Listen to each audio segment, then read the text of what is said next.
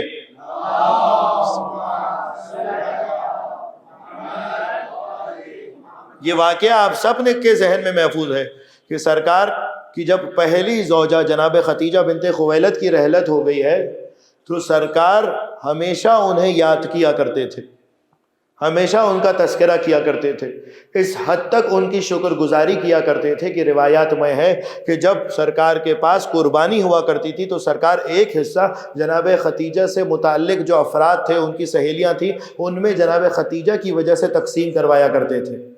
کیوں؟ کیونکہ جناب خدیجہ خود کہتے ہیں کہ خدیجہ کی عظمت کیا بیان ہو، کیونکہ خدیجہ مجھ پر اس وقت ایمان لائی جب سب لوگ میرے نسبت کفر اختیار کیے ہوئے تھے، جب سب لوگ انکار کر رہے تھے اس وقت خدیجہ اقرار کر رہی تھیں، جب سب لوگوں نے مجھ سے معاشی بائیکاٹ کیا ہوا تھا اس وقت خدیجہ نے اپنے مال اور ثروت کے ذریعے سے میرے دین کی نصرت اور مدد کی۔ اب دیکھیے یہ کس قدر، ہم تو اسے تاریخ و تاریخ کے حصے کے طور پر سنتے ہیں، اسے ایک واقعے کے طور پر سنتے ہیں، اسے محض ایک منزلت جناب خدیجہ کے طور پر سنتے ہیں، لیکن اس سے پیغام جو بات لینے کی ہے، جو درس ہمارے لیے ہے، وہ یہ ہے کہ چاہیے کہ مرد اور بیوی اور شوہر اور زوجہ دونوں ایک دوسرے کی نسبت شکر گزاری کا جذبہ رکھیں۔ شکر گزاری اگر ہوگی تو یقیناً خاندان جو ہے وہ مضبوط ہوگا۔ اب دیکھیں، پروردگار عالم نے قرآن مجید کی متعدد آیات میں یہ کہا ہے کہ اے مخلوقات، اے انسانوں، تم میرا شکر بجا لاؤ، میں تمہارا شکر بجا لاؤں گا۔ انسان کا شکر یہ ہے کہ وہ پروردگار عالم کی اطاعت کرے، اور پروردگار عالم کی جانب سے جواب شکر یہ ہے کہ پروردگار عالم نعمتوں کا نزول کرے۔ اسی لیے دیکھیے، ربنا آتنا فی الدنیا حسنہ وفی الآخرۃ حسنہ وقنا عذاب النار، پروردگار سے کیا مانگا جا رہا ہے کہ پروردگار تو مجھے جواب شکر کے طور پر میری دنیا کو بھی بہتر بنا دے اور میری آخرت کو بھی بہتر بنا دے۔ توجہ ہے، جب پروردگار کیا چاہ رہا ہے کہ تم میرا شکر بجا لاؤ۔ دیکھیے مشہور قاعدہ ہے نا قرآن مجید کا، ہل جزاء الاحسان الا احسان، احسان کے بدلے، احسان اردو میں جو ہے وہ ہم کسی پر احسان کرنے کو کہا جاتا ہے۔ اردو میں احسان یعنی کسی پر منت کرنا، کسی کو اپنی نیکی کے ذریعے سے اپنا متاثر بنانا، جبکہ عربی میں احسان جو ہے وہ نیکی کرنے کو کہا جاتا ہے۔ اسی لیے والدین کی نسبت احسان کرنے کو کہا گیا ہے، یعنی والدین کی نسبت نیکی کرو۔ اب دیکھیں پروردگار عالم کا قاعدہ کیا ہے، ہل جزاء الاحسان الا الاحسان، کہ کیا احسان کے عوض کوئی احسان ہو سکتا، احسان کے علاوہ کچھ اور ہو سکتا ہے؟ کیا نیکی کے بدلے نیکی کا جواب نیکی کے ذریعے سے ہونا چاہیے یا بدی کے ذریعے سے ہونا چاہیے؟ کس کے ذریعے سے ہونا چاہیے؟ پروردگار عالم نے جو قاعدہ بنایا ہے، پروردگار عالم تو یہ چاہ رہا ہے کہ اے انسانوں تم میرا بھی شکر بجا لاؤ، تم اپنے نبیوں کا بھی شکر بجا لاؤ، تم اپنے اماموں کا بھی شکر بجا لاؤ، تم کتاب خدا کا بھی شکر بجا لاؤ، اس حد تک کہ تم اپنے مسجد کے پیش امام کا بھی شکر بجا لاؤ، تم اپنے محلے کی مسجد کا بھی شکر بجا لاؤ۔ اب یہ اور بات ہے کہ ہر ایک کا شکر جو ہے وہ اس کے حساب سے ہے۔ پروردگار عالم کا شکر یہ ہے کہ اس کی عبادت کی جائے، والدین کا شکر یہ ہے کہ ان کے ساتھ بھلائی کی جائے، مسجد کا، اس مسجد کا، یہ جہاں پر آپ تشریف فرما ہے جو نماز خانہ ہے، اس کا شکر یہ ہے کہ آپ یہاں پر نماز بجا لائیں، جو پیش امام ہے اس کا شکر یہ ہے کہ آپ اس کے آنے سے پہلے آئیں، اس کی تعظیم اور تکریم کریں، کتاب خدا کا شکر یہ ہے کہ آپ اس کی تلاوت کیجئے، صرف وہ مٹی میں اسے جب دلہن کو رخصت کرنا ہے صرف اس وقت سروں پہ نہ رکھا جائے۔ ہمارے یہاں تو یہ ہے نا کہ قرآن مجید کب خریدا جاتا ہے، کہ یا جب کوئی ایصال ثواب کرنا ہو، یا اس وقت خریدا جاتا ہے کہ جب دلہن کو اپنے گھر سے رخصت کرنا ہو۔ اس کے علاوہ تو نہ قرآن مجید کا کوئی استعمال۔ ایک تیسرا استعمال ابھی ذہن میں آ رہا ہے، وہ استخارے کا استعمال ہے، ورنہ پروردگار عالم نے قرآن مجید کا شکر استخارہ نہیں قرار دیا تھا، قرآن مجید کا شکر قرار یہ دیا تھا کہ اے انسانوں میں نے ساری مخلوقات کو بنا کر بھیجا ہے، میرے اس فکرے کو یاد رکھیے گا، پروردگار عالم نے ساری مخلوقات کو بنا کر بھیجا ہے، لیکن انسان کو بنا کر نہیں بھیجا بلکہ بننے کے لیے بھیجا ہے۔ اب جب بننے کے لیے بھیجا ہے تو پروردگار نے ایک قالب دے دیا ہے، ایک سانچہ دے دیا ہے، ایک رو کوروڈ مال دے دیا ہے، ایک باؤنڈری دے دی ہے۔ اب پروردگار یہ چاہ رہا ہے کہ انسانوں تم اس سانچے کو بھرو، سونے سے بھرو یا چاندی سے بھرو، کنکر سے بھرو یا گوہر سے بھرو، ہیرے سے بھرو یا کچرے سے بھرو، فقیر شام سے بھرو یا امیر کائنات سے بھرو، ہدایت سے بھرو یا شقاوت سے بھرو، رہنمائی سے بھرو یا گمراہی سے بھرو۔ اس کے لیے پروردگار عالم نے انسان کو اختیار دے دیا ہے۔ تو پروردگار شیطان کی شیطنت تو ہمارے سامنے ہے، لیکن اگر تیری رہنمائی کے ذریعے سے اپنے آپ کو بنانا چاہے تو تیری رہنمائی کا دستور کہاں سے ملے گا، تیری رہنمائی کا کتابچہ کہاں سے ملے گا؟ اس لیے پروردگار عالم نے قرآن مجید کی صورت میں ایسی کتاب عطا کر دی کہ جس کے ذریعے سے اگر انسان اس کی تعلیمات پر عمل پیرا ہو تو دنیا بھی سنور جائے گی اور آخرت میں بھی کامیاب ہو جائے گا۔ صلوات بھیجئے محمد و آل محمد پر۔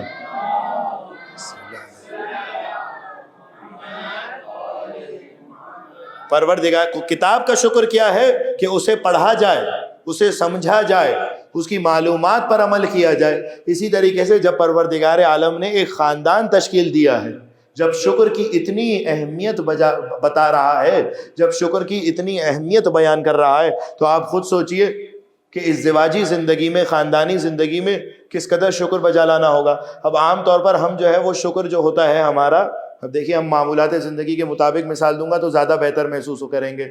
ایک اور صلوات بھیجیے محمد و آل محمد پر۔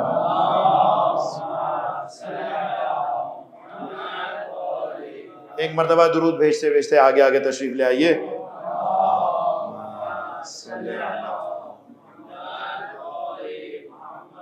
دیکھیے معمولات زندگی سے اگر میں مثال کا سہارا لوں، وہ دیکھیے ہماری مزاج ایسے ہو گئے ہیں کہ ہم شکر بجا لانے کے لیے بھی پہلے یہ دیکھتے ہیں کہ جو نعمت ہمیں ملی ہے اس کا جھسا کتنا ہے۔ اگر آپ نے مجھے ایک ٹافی دی ہوگی تو میرا شکر بھی ٹافی جتنا ہی ہوگا۔ میرا شکر اس وقت تک بڑا نہیں ہو سکتا جب تک آپ مجھے کوئی برانڈڈ جوڑا نہ دیں۔ ایسا ہے یا نہیں ہے ہماری زندگی میں؟ اسی لیے دیکھیے جب بچہ، کبھی میں نے دیکھا ہے بعض والدین کو، جب بچہ چھوٹی سی ٹافی اسکول سے لے کر آ کے اپنے والد کو، اپنی والدہ کو تحفہ دیتا ہے، ہدیہ دیتا ہے کہ ماما میں آپ کے لیے لایا ہوں، بابا میں آپ کے لیے لایا ہوں، تو باپ کی مسکراہٹ بھی بڑی دھیمی سی ہوتی ہے، اچھا ہاں لاؤ دے دو۔ ایسا ہی ہوتا ہے یا نہیں ہوتا؟ جبکہ دیکھیے پروردگار عالم کا کتنا عجیب مزاج ہے کہ ہم جو نمازیں پڑھتے ہیں، کیا آپ میں سے کوئی یقین سے کہہ سکتا ہے کہ ہماری نمازوں کے ذریعے سے ہماری نمازیں جو ہیں وہ پروردگار عالم کی بارگاہ میں درجہ قبولیت تک پہنچ گئی ہیں؟ کیا کوئی یہ دعویٰ کر سکتا ہے؟ کیا کوئی یہ دعویٰ کر سکتا ہے کہ جو میں واجب نمازیں پڑھتا ہوں، دن میں 17 رکعت نماز پڑھ رہا ہوں، فجر کی 2 رکعت پڑھ رہا ہوں، ظہر کی 4 رکعت پڑھ رہا ہوں، عصر کی 4 رکعت پڑھ رہا ہوں، مغرب کی 3 رکعت باقاعدگی کے ساتھ پڑھ رہا ہوں، عشاء کی 4 رکعت پڑھ رہا ہوں، یہ سب پروردگار عالم کی بارگاہ میں درجہ قبولیت تک پہنچ گئی ہیں؟ کیا کوئی یہ دعویٰ کر سکتا ہے؟ اچھا میں اس سے زیادہ بڑھ کر مثال دیتا ہوں۔ کوئی اگر اپنی نمازوں کو نوافل کے ساتھ پڑھ رہا ہے، نوافل کے لفافے میں لپیٹ کر پروردگار تک پہنچا رہا ہے۔ فجر کی نوافل کتنی ہیں؟ 2 رکعت فجر کی نماز سے ہے، پر فجر کی نماز کے بعد ہے یا پہلے ہے؟ پہلے۔ فجر کی 2 رکعت نفل ہے فجر کی نماز سے پہلے، ظہر کی 8 رکعت نفل ہے ظہر کی نماز سے پہلے، عصر کی 8 رکعت نفل ہے عصر کی نماز سے پہلے، مغرب کی 4 رکعت نفل ہے مغرب کی نماز کے بعد، اور عشاء کی 2 رکعت نفل ہے بیٹھ کر جو پڑھی جاتی ہے۔ تو نتیجتاً واجب نمازیں بن جائیں گی 17 رکعتیں، بن جائیں گی 17، اور نفلیں اگر ساری جوڑی جائیں تو وہ بن جائیں گی 34۔ یعنی پروردگار نے ہر واجب نماز، ہر واجب رکعت کے مقابل 2 رکعت سنت اور نفل کو رکھا ہے۔ تو اگر کوئی انسان فریضے کو بھی پڑھ رہا ہے، واجب کو بھی پڑھ رہا ہے، ساتھ ساتھ نفلیں بھی پڑھ رہا ہے، تو کیا وہ اس بات کو وثوق اور دعوے سے کہہ سکتا ہے کہ میری نمازیں پروردگار نے قبول کر لی ہیں؟ لیکن ہمیں یقین ہے کہ ہماری نمازوں کی حقیقت کیا ہے۔ ہمیں یقین ہے کہ جو نمازیں ہم پڑھ رہے ہوتے ہیں، اگر 17 رکعت کے لیے 17 منٹ بھی خرچ کر رہے ہیں، 17 منٹ بھی سرو کر رہے ہیں، تو اس میں سے شاید 17 سیکنڈ بھی ہماری توجہ اور کنسنٹریشن باقی نہ رہا ہو۔ حقیقت حال بتا رہا ہوں اپنے آپ کو شامل کرتے ہوئے کہ شاید 17 سیکنڈ بھی ہماری توجہ سجدے پر نہ ہو، ہماری توجہ اس معبود پر نہ ہو جو ہمارے سامنے ہے۔ لیکن دیکھیے جب ہماری نمازوں کی اہمیت اتنی گھٹی ہوئی ہے، اس کی حقیقت اتنی گھٹی ہوئی ہے. ہمارے روزے صرف بھوک کے روزے ہیں، لیکن جب پروردگار عالم ہماری نعمتوں، ہماری عبادتوں کے عوض جب نعمتیں دیتا ہے تو کیا اس نے نعمتیں گری ہوئی نعمتیں دی ہیں یا بلند و بالا نعمتیں دی ہیں؟ دیکھیے، ہماری عبادتیں تو بڑی بیکار ہیں، لیکن اس نے نعمتوں کا نزول بیکار نہیں رکھا، سانسوں کو باقی رکھا، والدین کی سلامتی، اپنی جسمانی سلامتی کو باقی رکھا، اپنے اہل و عیال کو باقی رکھا، رزق کا نزول باقی رکھا. تو دیکھیے پروردگار عالم ہماری اتنی گری ہوئی عبادتوں کے عوض جب اپنی بہترین نعمت کے ذریعے سے شکر ادا کرتا ہے، تو اگر بچہ جب اپنے باپ کو ایک ٹافی کا تحفہ دے رہا ہے تو کیسے ممکن ہو کہ باپ جو ہے وہ ہلکی سی مسکراہٹ کے ذریعے سے شکر بجا لا رہا ہے؟ کیسے ممکن ہے؟ اسے کیا چاہیے؟ یہ نہیں دیکھنا چاہیے کہ جو سامنے والے نے تحفہ دیا ہے وہ بڑا تحفہ ہے یا چھوٹا تحفہ ہے، بلکہ دیکھنا یہ چاہیے کہ سامنے والے نے جو مجھے تحفہ دیا ہے وہ کس دل کے ساتھ تحفہ دیا ہے، وہ کس احساس اور محبت کے ساتھ تحفہ دیا ہے. توجہ کیجیے گا. اسی لیے ائمہ اہل بیت نے خاندان ازدواجی زندگی کو مضبوط بنانے کے لیے جو سب سے پہلا اصل تعلیم دیا ہے وہ یہ ہے کہ شکر گزاری، خصوصاً مرد اپنی زوجہ کی شکر گزاری کرے، اس کا تھینکفل رہنا چاہیے. وہ جو زحمتیں اٹھا رہی ہے، وہ جو مشقتیں اٹھا رہی ہے، اس کے آگے شکر گزار ہونا چاہیے، اس کا احسان مند ہونا چاہیے. بچوں کو اپنے والدین کا احسان مند ہونا چاہیے. اور یہی درس آپ کو در سیدہ میں دکھائی دے گا، کس طریقے سے خاتون جنت نے اپنے بچوں کی تربیت کی ہے. ایک مرتبہ امام حسن مجتبیٰ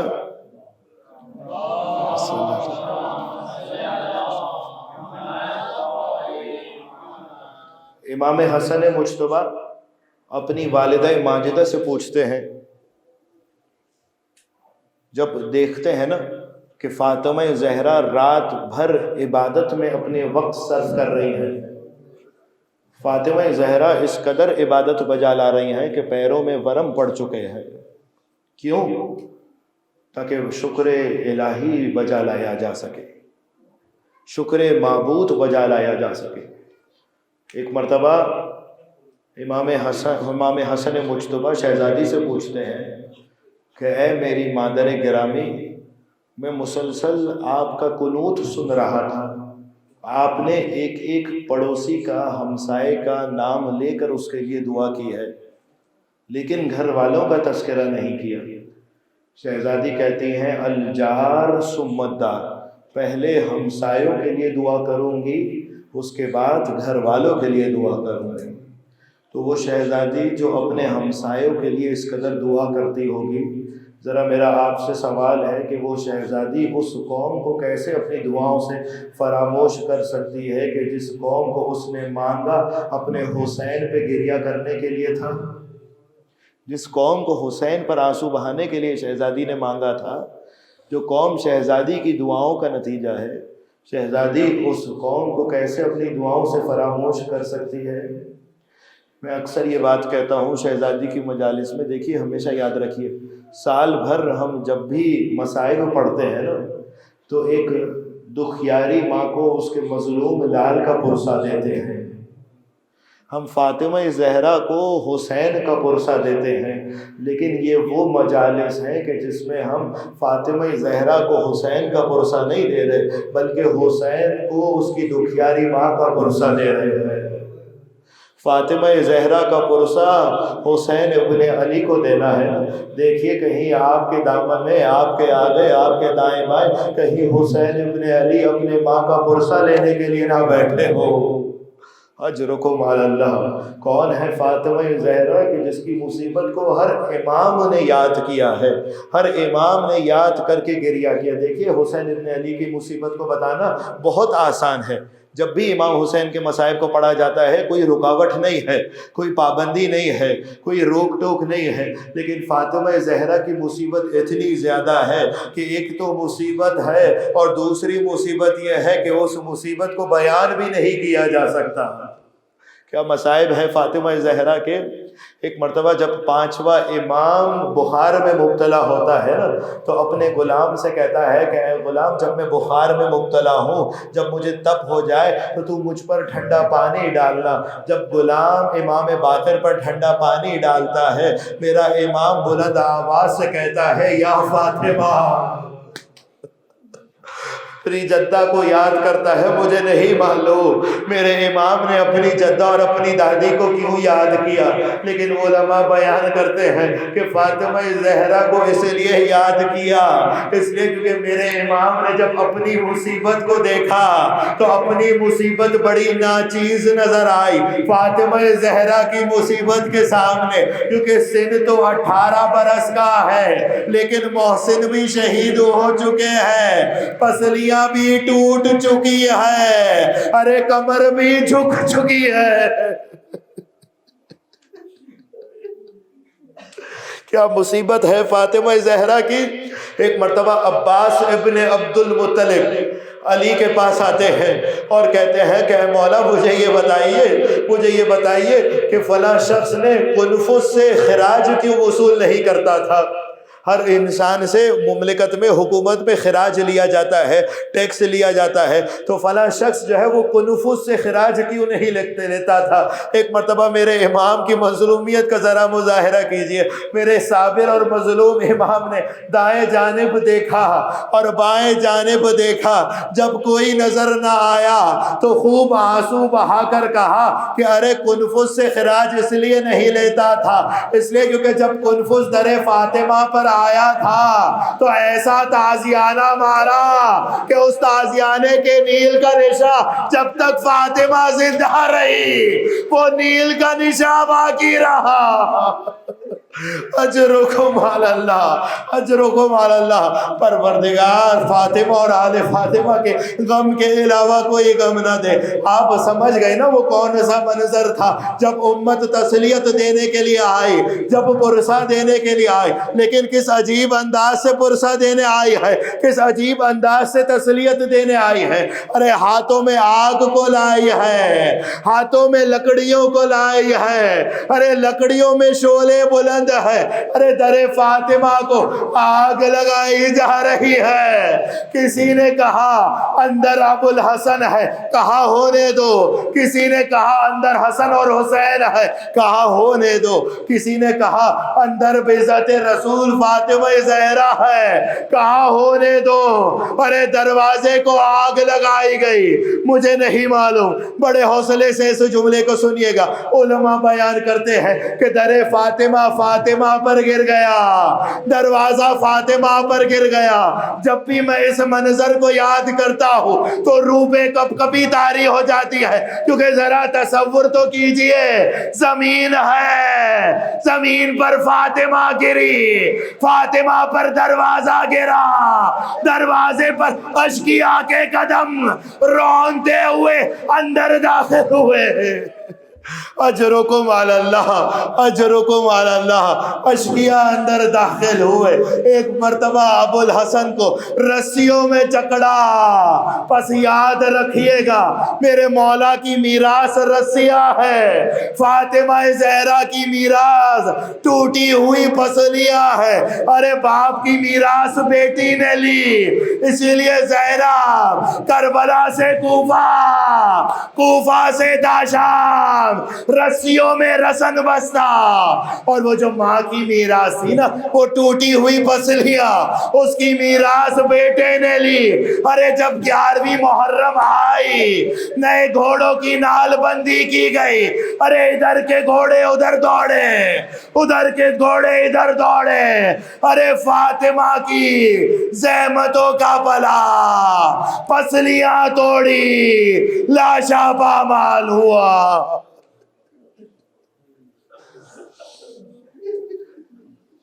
ماتم حسین.